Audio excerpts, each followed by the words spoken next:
Loan ස්ටාටික් කියලා චූටි කෘමි වර්ගයක් ඉන්නවා. ඒ කෘමි විශේෂය හැපුවොත් ඔයාට මස් කන එක ඇලර්ජික් වෙනවා. ඔයාගේ ජීවිත පුරාටම ඔයා මස් එහෙම සුපිරියට කාලා ඔයා ආතල් එකේ තමයි ඉඳලා ඇත්තේ.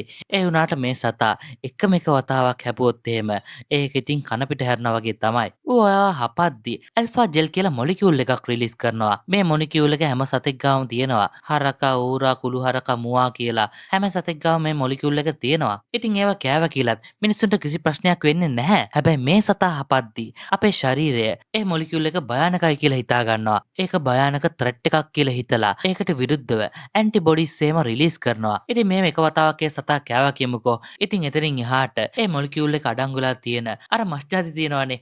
ඒව එතනින් එහාට කන්න බෑ.